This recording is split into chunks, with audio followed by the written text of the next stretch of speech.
A Bela e a Fera, de Clarice Lispector. 1. História interrompida. Ele era triste e alto. Jamais falava comigo que não desse a entender que seu maior defeito consistia na sua tendência para a destruição. E por isso dizia, alisando os cabelos negros como quem alisa o pelo macio e quente de um gatinho. Por isso é que sua vida se resumia num monte de cacos. Uns brilhantes, outros baços, uns alegres, outros como um pedaço de hora perdida, sem significação. Uns vermelhos e completos, outros brancos, mas já espedaçados. Eu, na verdade, não sabia o que retrucar e lamentava não ter um gesto de reserva como o seu, de alisar o cabelo para sair da confusão. No entanto, para quem leu um pouco e pensou bastante nas noites de insônia, é relativamente fácil dizer qualquer coisa que pareça profunda. Eu lhe respondia que, mesmo destruindo, ele construía. Pelo menos esse monte de cacos, para onde olhar e de que falar. Perfeitamente absurdo. Ele, sem dúvida, também o achava, porque não respondia. Ficava muito triste, a olhar para o chão e a alisar seu gatinho morno. Assim se passavam as horas. Às vezes eu mandava buscar uma xícara de café, que ele bebia com muito açúcar e gulosamente. E eu pensava um pensamento muito engraçado. É que se achasse que andava a destruir tudo, não teria tanto gosto em beber café e não pediria mais. Uma leve suspeita de que W era um artista vinha à minha mente. Para desculpá-lo, respondia-me: destrói-se tudo em torno de si, mas a si próprio e aos desejos nós temos um corpo, não se consegue destruir. Pura desculpa. Num dia de verão, abri a janela de par em par. Pareceu-me que o jardim entrara na sala. Eu tinha 22 anos e sentia a natureza em todas as fibras. Aquele dia estava lindo, um sol mansinho, como se nascesse naquele instante. Cobria as flores e a relva. Eram 4 horas da tarde, ao redor, silêncio. Voltei-me para dentro, amolecida pela calma daqueles momentos. Queria dizer-lhe: parece-me que essa é a primeira das horas, mas que depois dela, mais nenhuma se seguirá. Mentalmente, ouvi-o responder: isso é apenas uma tendência sentimental indefinível, misturada à literatura da moda, muito subjetivista. Daí essa confusão de sentimentos, que não tem verdadeiramente um conteúdo próprio, a não ser o seu estado psicológico, muito comum em moças solteiras de sua idade. Tentei explicar-lhe, combatê-lo. Nenhum argumento. Voltei-me desolada, olhei seu rosto triste e ficamos calados. Foi então que pensei naquela coisa terrível. Ou eu o destruo, ou ele me destruirá. Era preciso evitar a todo custo que aquela tendência analista, que terminava pela redução do mundo a míseros elementos quantitativos, me atingisse. Precisava reagir. Queria ver se o cinzento de suas palavras conseguia embaçar meus 22 anos e a clara tarde de verão. Decidi-me disposta a começar no mesmo momento a lutar. Voltei-me para ele. Apoiei as mãos no parapeito da janela, entrefechei os olhos e sibilei. Essa hora me parece a primeira das horas e também a última. Silêncio. Lá fora, a brisa é indiferente. Ele ergueu os olhos para mim, levantou a mão sonolenta e acariciou os cabelos. Depois pôs-se a riscar com a unha os desenhos em xadrez na toalha de mesa. Fechei os olhos, abandonei os braços ao longo do corpo. Meus lindos e luminosos 22 anos. Mandei vir café e com muito açúcar. Depois que nos separamos no fim da estrada, voltei muito devagar para casa, mordendo um capim e chutando todos os seixos brancos no caminho. O sol já se tinha deitado e no céu sem cor já se viam as primeiras estrelas. Estava com preguiça de chegar em casa. Invariavelmente o jantar, o longo serão vazio. Um livro, o bordado, e enfim a cama, o sono. Enveredei pelo atalho mais comprido. A relva crescida era pungente, e quando o vento soprava forte, ela me acariciava as pernas. Mas eu estava inquieta.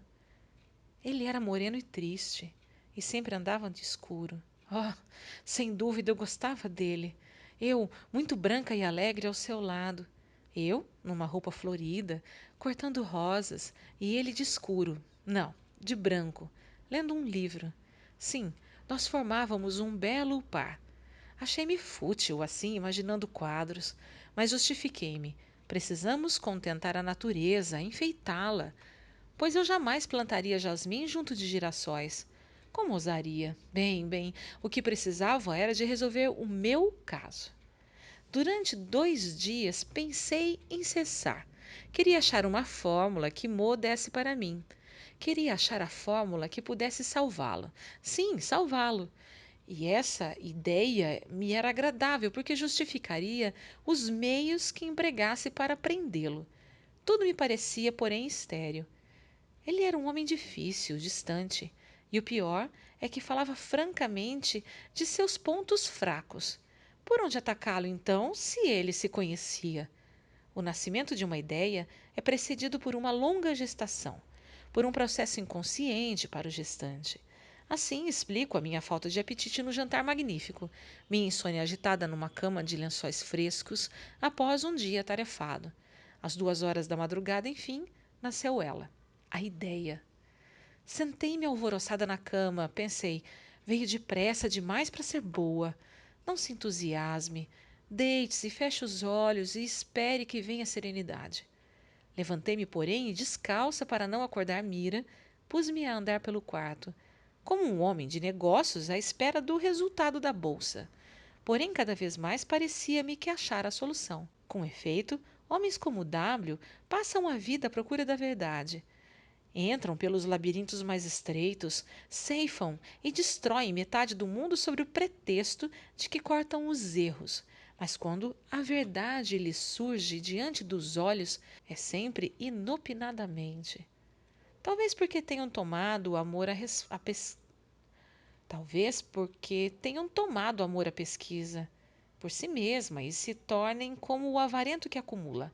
Acumula apenas, esquecido da primitiva finalidade pela qual a começou a acumular. O fato é que com W eu só conseguiria qualquer coisa pondo-o em estado de choque. E eis como. Dir-lhe-ia, com um vestido que me fazia muito mais loura, a voz suave e firme fixando-o nos olhos. Tenho pensado muito a nosso respeito e resolvi que só nos resta. Não, simplesmente. Vamos nos casar? Não, nada de perguntas. W, nós vamos casar. Sim, eu conhecia os homens e, sobretudo, conhecia-o profundamente. Ele não teria o recurso do gesto preferido e permaneceria estático, atônito, porque estaria diante da verdade. Ele gostaria de mim e, talvez porque só a mim, não conseguira destruir com suas análises. Eu tinha 22 anos. Não consegui dormir durante o resto da noite. Estava tão desperta que o ressonar de Mira me enervava. Até a lua, muito redonda, cortada ao meio por um galho de folhas finas, parecia-me defeituosa, com uma inchação do lado excessivamente artificial.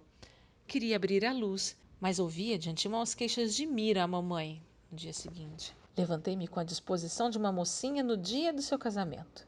Cada ato meu era preparatório, cheio de finalidades, como parte de um ritual. Passei a manhã muito agitada, pensando na decoração do ambiente, na roupa, nas flores, frases e diálogos. Depois disso, como arranjar a voz suave e firme, serena e meiga? A continuar naquela febre, eu correria o riso de receber W com gritos nervosos. W, vamos casar imediatamente, imediatamente! Peguei numa folha de papel e enchi-a de alto a baixo. Eternidade, vida, mundo, Deus, eternidade, vida, mundo, Deus, eternidade. Essas palavras matavam o sentido de muitos dos meus sentimentos e deixavam-me fria por uma semana. Tão minúscula eu me descobria. Mas, na verdade, eu não queria ficar fria. Desejava viver o momento até esgotá-lo. Precisava apenas conquistar um rosto menos afogueado. Sentei-me para uma longa costura. A serenidade foi pouco a pouco voltando, e com ela uma profunda e emocionante certeza de amor. Mas pensei, Não existe mesmo nada, nada porque eu troque os instantes que vêm. Só 2 ou 3 vezes na vida experimenta-se tal sensação e as palavras esperança, felicidade, saudade, a elas se ligam, descobri. E fechava os olhos e imaginava-o tão vivo que sua presença se tornava quase real. Sentia suas mãos sobre as minhas e uma ligeira tontura me atordoava. Ai, meu Deus, me perdoe, mas a culpa é do verão. A culpa é de ele ser tão bonito e moreno e eu tão loura. A ideia de que eu estava sendo feliz me enchia tanto que eu precisava fazer alguma coisa, alguma bondade, para não ficar com remorsos. E se eu desse a golinha de renda à Mira? Sim, o que é uma golinha de renda, embora bonita, diante de eternidade, vida, mundo, amor? Mira tem 14 anos e é muito exagerada. Quando entrou esbaforido no quarto e fechou a porta atrás de si, com um grande gesto eu disse: beba um copo d'água e depois conta como a gata teve 30 gatinhos e 2 cachorrinhos pretos. Clarinha disse que ele se matou. Se matou com um tiro na cabeça. É verdade, é? É mentira, não é? E repentinamente a história se partiu. Nem teve ao menos um fim suave. Terminou com a brusquidão e a falta de lógica de uma bofetada em pleno rosto. Estou casada e tenho um filho. Não lhe dei o nome de W e não costumo olhar para trás. Tenho em mente ainda o castigo que Deus deu à mulher de Ló. E só escrevi isso para ver se conseguia achar uma resposta às perguntas que me torturam, de quando em quando perturbando minha paz. Que sentido teve a passagem de W pelo mundo? Que sentido teve a minha dor? Qual o fio que esses fatos, a eternidade, vida, mundo, Deus,